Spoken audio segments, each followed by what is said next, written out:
একটা ছোট্ট গ্রামে গোপাল নামে এক বালক থাকত।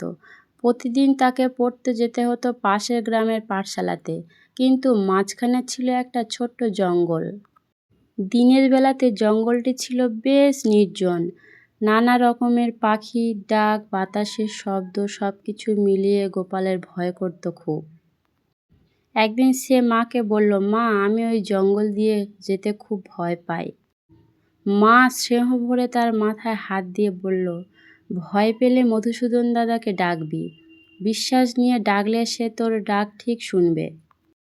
পরের দিন গোপাল সাহস নিয়ে জঙ্গলে ঢুকলো, কিন্তু একটু এগোতেই ভয় পেয়ে কাঁপা গলায় বলল, মধুসূদন দাদা, আপনি কোথায়? আমি খুব ভয় পাচ্ছি।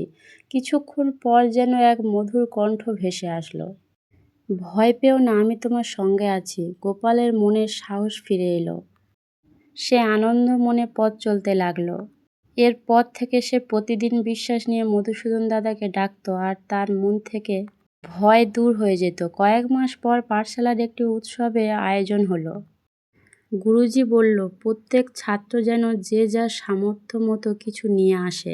ধনী ছেলেরা চাল, ডাল আর মিষ্টি নিয়ে আসলো, কিন্তু গোপালের বাড়ি ছিল খুব গরিব। গোপাল মন খারাপ করে বাড়ি ফিরল। মা বলল, মন খারাপ করো না, কাল পথে মধুসূদন দাদাকে বলবে। পরের দিন গোপাল জঙ্গলের ধারে দাঁড়িয়ে বলল, মধুসূদন দাদা, আমার কাছে তো কিছু নেই, আমি কি নিয়ে যাব? অনেকক্ষণ পর তার সামনে একটা দুধ ভরা কলসি দেখা গেল। যেন কোনো অদৃশ্য স্নেহের হাত তাকে তা দিয়ে গেল। গোপাল আনন্দে কলসিটা পাঠশালায় নিয়ে গেল।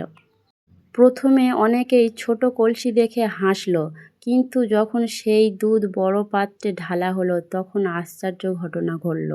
যত দুধ ঢালা হয়, কলসির দুধ যেন ফুরায় না। সবাই দেখে অবাক হয়ে গেল। গুরুজি গোপালকে জিজ্ঞাসা করল, এই কলসি তুই কোথা থেকে পেলি? গোপাল সরলভাবে বলল, মধুসূদন দাদা দিয়েছে। গুরুজি বলল, আমাকে তুই নিয়ে যাবি? তার সঙ্গে দেখা করাবে? ছুটির শেষ তারা দুজন জঙ্গলে গেল। গোপাল আগের মতো ডাকল, মধুসূদন দাদা, একবার আসুন। চারিদিকে নিস্তব্ধ। গোপাল যেন অন্তরের একটি মধুর কণ্ঠ শুনতে পেল, গোপাল, তুমি তোমার বিশ্বাসের কারণে আমাকে অনুভব করো। সবাই আমাকে এভাবে দেখতে পায় না।